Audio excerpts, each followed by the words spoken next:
Good morning, Alan. Hello, everyone else. Welcome to TARDIS Spider. Today, creating season 1 of Blakes 7. Blakes 7 first season was one of experiment and change as the cast and production team developed the format, appearance, and characterization of the Blakes 7 universe, rising to the challenges of working around the practical limitations encountered. The first obstacle, one of the largest, is the low budget. David Maloney, Terry Nation, and Chris Butcher from the start realized the series could not live up to the expectations of films like Star Wars. The series could not be the pure type of science fiction that relied on extensive effects. If you haven't got budget, you instead rely on interesting characters and interesting words. Maloney would remember, I would get a hold of a draft script.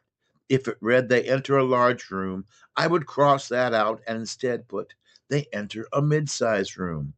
The same for extras. 50 soldiers storm through a door. Scratch that, make it 2 soldiers.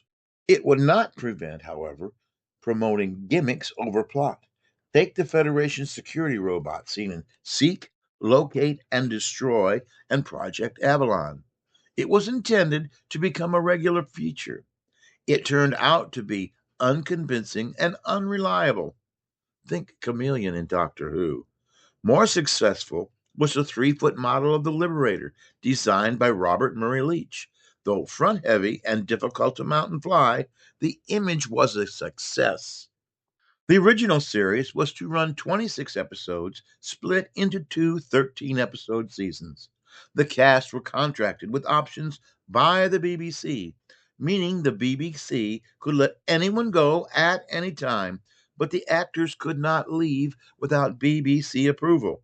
Included was a fixed fee clause as to not allow anyone becoming too popular to use this as a bargaining chip in future negotiations. Terry Nation was assigned the task of script writing the first 13 episodes, as this was his baby.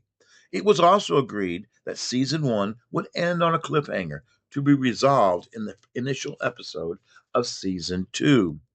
From the start, Chris Boucher would have a great deal of input, in particular in character development and dialogue. Nation would write a first draft, with Boucher and Maloney making suggestions in detailed notes. Then, Nation writing the final script. Towards the end of season 1, Nation began to find the tight schedule difficult, and he would simply submit drafts, and Boucher would rewrite them. Nation would keep the final say, but the plots would remain basically unchanged. Perhaps the most significant changes made in the development period were in the area of character development. Originally, the idea was Blake and 7 others: Avon, Gann, Villa, Jenna, plus Tony Selman, Brel Klein, and Arco Trent. Terry Nation was very keen on the number 7, believing it to be lucky. But this was too large a cast for script writing. Now, Serverland was originally a minor male character, and Serverland and Trent's crew went from androids to cyborgs before finally becoming mutoids.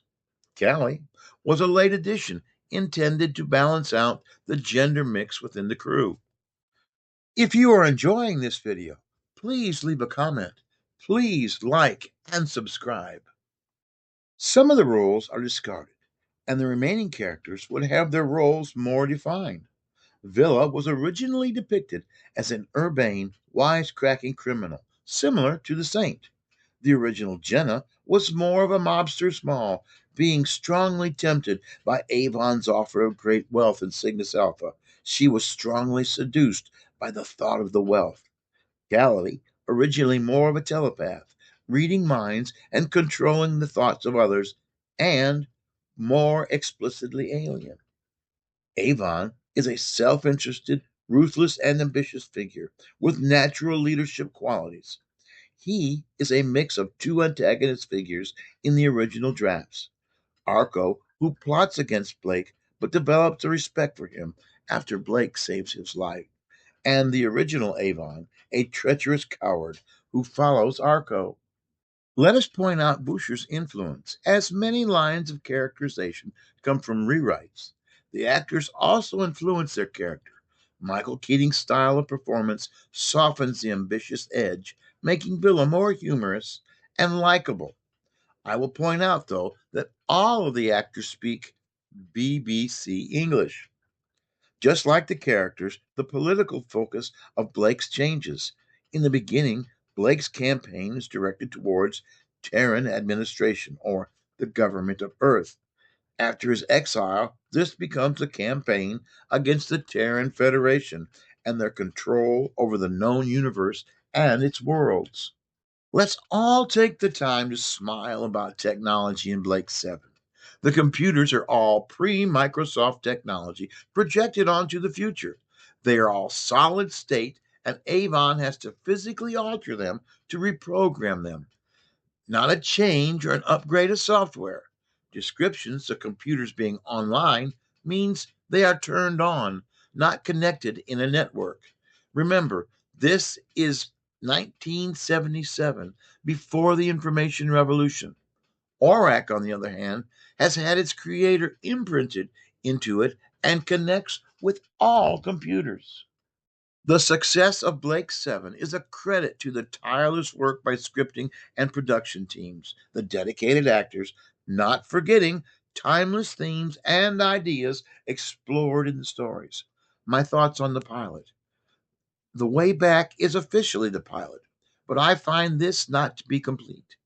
In my mind, the first three episodes, The Way Back, Spacefall, and Cygnus Alpha, together create the pilot.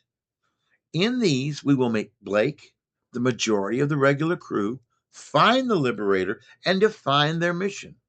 The next time I visit Blake 7, I will focus on the stories that complete the pilot in my mind for the series. So if you enjoyed this video, please like and subscribe. Enjoy your journey through time and space, and good night.